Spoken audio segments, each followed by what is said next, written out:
Hello students, आज हम इस वीडियो में द्विघात समीकरण को द्विघाती सूत्र के द्वारा हल करना सीखेंगे। तो चलिए पहले द्विघाती सूत्र क्या होता है उसको देखते हैं, फिर उस पर रख के इसको हम हल करना सीखेंगे। तो जो द्विघाती सूत्र होता है वो होता है x बराबर minus b plus minus root में बी स्क्वायर माइनस 4ac बटे में 2a। इसको बोलते हैं द्विघाती सूत्र। यह है द्विघाती सूत्र। और एक इसका दूसरा नाम है इसको बोलते हैं श्रीधराचार्य सूत्र। श्रीधराचार्य सूत्र भी इसको बोलते हैं, ये इसका दूसरा नाम है। या इसको द्विघाती सूत्र कह सकते हैं या श्रीधराचार्य सूत्र। तो कभी कभी प्रश्न में कह देता है कि द्विघात समीकरण को श्रीधराचार्य विधि से हल कीजिए, श्रीधराचार्य सूत्र से हल कीजिए। तो यही वो फार्मूला है और इसी का दूसरा नाम क्या है, श्रीधराचार्य सूत्र भी कहते हैं। तो इसी पे हम इस समीकरण को हल करना सीखेंगे। तो यहाँ पे पहले ये पता करना पड़ेगा कि इसमें जो लेटर लिखा है ए बी सी, इसमें कहां पे है। तो बहुत ही सिंपल है, जो एक्स स्क्वायर के पहले संख्या लिखा गया है, एक्स स्क्वायर के पहले वो ए का मान है, तो ए बराबर 3। और जो एक्स के पहले संख्या लिखा गया चिन्ह के साथ, जो एक्स के पहले लिखा गया है वो बी का मान है। तो यहाँ पे बी का मान कितना हो गया, -4। और जो बिना एक्स का लिखा है यानी अचर पद, वो सी का मान है, सी बराबर -4। इस तरह से इस सूत्र में जितना भी लेटर लिखा है ए बी सी, इस तरह से हम निकाल सकते हैं। और हम निकाले कैसे हैं, द्विघात समीकरण के मानक रूप से। द्विघात समीकरण का मानक रूप क्या होता है,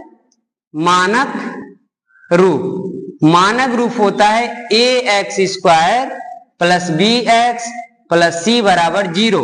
इसी से हम उसका तुलना किए हैं और इसी बेस पे हम ए बी सी का मान निकाले हैं। जो एक्स स्क्वायर के पहले लिखा गया है वो ए का मान है, जो एक्स के पहले लिखा गया है वो बी का मान है, और जो बिना एक्स का लिखा गया है वो सी का मान है। तो इसी से हम तुलना करके ए बी सी का मान निकाल दिए। जो एक्स स्क्वायर के पहले लिखा गया है ए का मान हो गया, जो एक्स के पहले लिखा गया है वो बी का मान हो गया, और जो बिना एक्स का लिखा गया है वो सी का मान हो गया। इस तरह से ए बी सी का मान निकल गया। अब हम सूत्र लगाएंगे, द्विघाती सूत्र, इस पे रख के हल कर लेंगे।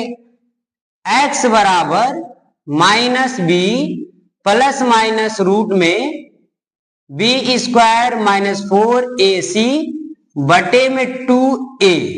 अब इसी पे रख देंगे। माइनस पहले से फॉर्मूले में है तो इसको ऐसे ही रखना है।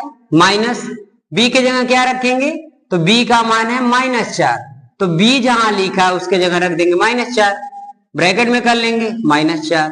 उसके बाद प्लस माइनस इसको ऐसे ही रहने देना है। रूट में बी के जगह -4, इसका वर्ग है तो इसके मान का भी वर्ग, -4 गुणे, इनके बीच में गुणा का चिन्ह है। ए का मान 3, इसके जगह 3 गुणे सी के जगह -4 तो -4, और सबके बटे में 2 इंटू ए का मान 3, यहां रख दिए 3।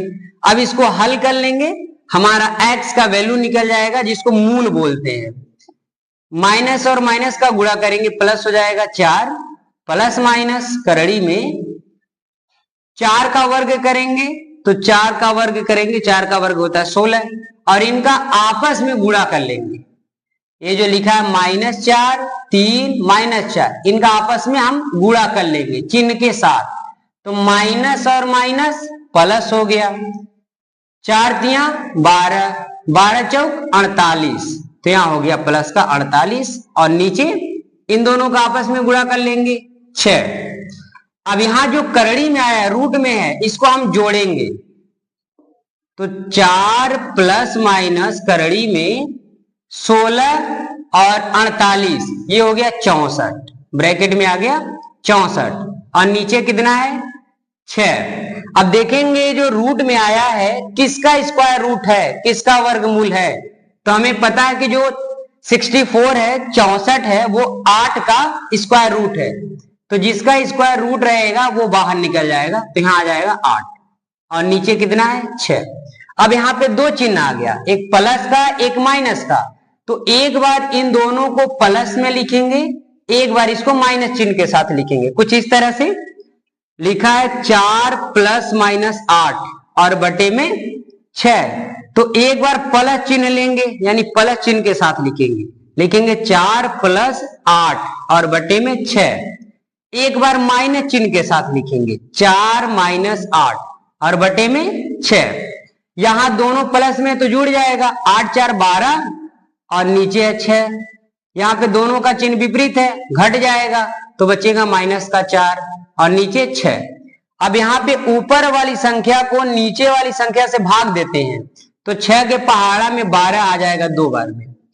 यहाँ पे 6 से भाग देंगे 4 को तो ये नहीं जाएगा, तो हम देखते हैं क्या कोई ऐसी संख्या है जिसके पहाड़ा में 4 भी आए और 6 भी आए, तो 2 है। 2 के पहाड़ा में ये 2 बार में और ये 3 बार में, तो ये जो निकल के आया है x का मान है। x का मान कितना आ गया 2 और -2/3। इसको मूल बोलते हैं, ये हमने मूल ज्ञात किया है, इंग्लिश में इसको रूट बोलते हैं। तो जब क्वेश्चन देगा तो कहेगा दिए गए द्विघात समीकरण का मूल ज्ञात कीजिए। तो जब भी कहेगा मूल ज्ञात करने के लिए तो द्विघातीय सूत्र हम लगा के x का मान निकाल सकते हैं, और इसी x के मान को ही बोलते हैं मूल या रूट। तो इस तरह से हम इस सूत्र का प्रयोग करके इसको सॉल्व करते हैं।